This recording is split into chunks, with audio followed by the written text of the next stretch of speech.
বাংলাদেশের রাজনীতির মঞ্চে আবারও উত্তেজনার তুঙ্গে। বড় বড় রাজনৈতিক দলগুলো ইতোমধ্যে নির্বাচনী প্রচারণায় ঝাঁপিয়ে পড়েছে। কেউ বলছে ডিসেম্বর, কেউ বা আগামী জুন নির্বাচনের সময় ঘিরে চলছে জল্পনা কল্পনার ঢেউ। এরই মাঝে ফেব্রুয়ারিতে জাতীয় নির্বাচন অনুষ্ঠিত হবে, এ বিষয়ে আনুষ্ঠানিকভাবে তারিখ ঘোষণা করা হয়েছে। এমন পরিস্থিতিতে দেশের মানুষ এখন আশাবাদী এক বিকল্প নেতৃত্বের দিক, যিনি হচ্ছেন ডক্টর ইউনূস। বহু মানুষ চান তাকে অন্তত 5 বছর ক্ষমতায় দেখতে। তবে ডক্টর ইউনূস আগেই জানিয়ে দিয়েছেন, কিছু গুরুত্বপূর্ণ সংস্কার কাজ সম্পন্ন করে তিনি নির্বাচন দিতে চান। সে নির্বাচন হতে পারে চলতি বছরেই কিংবা আগামী বছরের মধ্যভাগে। এই রাজনৈতিক অনিশ্চয়তার আবহে আন্তর্জাতিক একটি স্বনামধন্য গণমাধ্যম আয়োজন করে একটি বিশাল অনলাইন জনমত জরিপ। অংশগ্রহণ করেন প্রায় 70,000 মানুষ। প্রশ্ন ছিল সরল: নির্বাচন যদি অবাধ, সুষ্ঠু ও গ্রহণযোগ্য হয় তাহলে আপনি কোন দলকে ভোট দেবেন? জরিপে ছিল বাংলাদেশের প্রধান 8টি রাজনৈতিক দল: আওয়ামী লীগ, বিএনপি, জামায়াতে ইসলাম, জাতীয় পার্টি, ইসলামী আন্দোলন বাংলাদেশ, খেলাফতে মজলিস, গণ অধিকার পরিষদ এবং নতুন রাজনৈতিক দল জাতীয় নাগরিক পার্টি এনসিপি। সবচেয়ে আগে চোখে পড়ে খেলাফত মজলিসের ফলাফল। মাত্র 574 ভোটার তাদের সমর্থন জানিয়েছেন, যা 1%-এরও নিচে।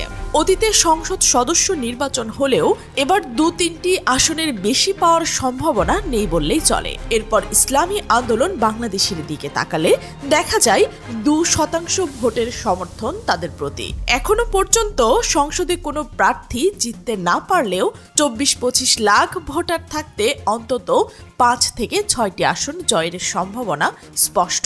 জাতীয় পার্টির ফলাফল এবার হতাশজনক। প্রায় 1%-এরও কম ভোট পাওয়া এই দলটি জোট ছাড়া এককভাবে নির্বাচন করলে হয়তো 2 থেকে 3টি আসনের বেশি পাওয়া সম্ভব হবে না। যদিও অতীতে তারা 20 থেকে 30টি আসনে জিতেছে, তা মূলত আওয়ামী লীগের সঙ্গে জোটবদ্ধ থেকেই। গণ অধিকার পরিষদ, যেটি নুরুল হক নূরের নেতৃত্বে পরিচালিত, এটি নতুন দল পেয়েছে মাত্র 409টি ভোট। জনপ্রিয়তা বাড়লেও বাস্তবতার নিরিখে 2-1টি আসনের বেশি কিছু আশা করা কঠিন। তবে সবচেয়ে বড় চমক জাতীয় নাগরিক পার্টি এনসিপি। তারা পেয়েছে 5% ভোট। যদিও দলটি ছাত্রদের দ্বারা পরিচালিত এবং নতুন হলেও বিএনপি ও জামায়াতপন্থী ভোটারদের একাংশ তাদের সমর্থন করেছেন। কিন্তু নির্বাচনে এই ভোট কতটা রূপান্তর হবে তা নিয়ে রয়েছে প্রশ্ন। সম্ভাব্য আসন সংখ্যা হতে পারে 5 থেকে 10টির মতো, যদি বিএনপি বা জামায়াতের সঙ্গে জোট করে। এরপর আসে বিএনপির কথা।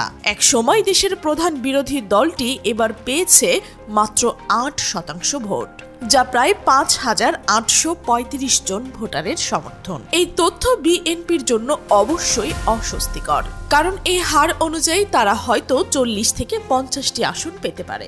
অপরদিকে জামায়াতে ইসলামী পেয়েছে 23% ভোটারদের সমর্থন, প্রায় 15,760 জন, বিএনপির তুলনায় 3 গুণ বেশি। যদি নির্বাচন আওয়ামী লীগ বিহীন হয় তাহলে জামাতি বিরোধী দলের প্রধান ধারক হয়ে উঠতে পারে এবং তাদের জন্য 70 থেকে 80টি আসন জয় করা অসম্ভব নয়।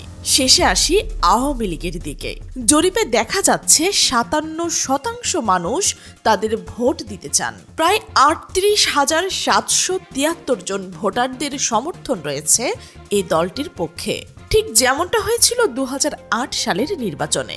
এই সমর্থন পেলে আওয়ামী লীগের পক্ষে 220 থেকে 230টি আসন জেতা বেশ স্বাভাবিক। এই জরিপে আরও একটি গুরুত্বপূর্ণ দিক উঠে এসেছে: তরুণ ভোটারদের মনোভাব। তারা আগের চেয়ে অনেক বেশি ভিন্ন রাজনৈতিক ধারার দিকে ঝুঁকছেন। ফলে নতুন দলগুলোর উত্থান রাজনৈতিক ভবিষ্যৎ মানচিত্রকেও বদলে দিতে পারে। সব মিলিয়ে বলা যায়, এই নির্বাচন শুধু ক্ষমতার পালাবদল নয়, বরং বিরোধী রাজনীতির অভ্যন্তরীণ পুনর্গঠনের ইঙ্গিত দিচ্ছে।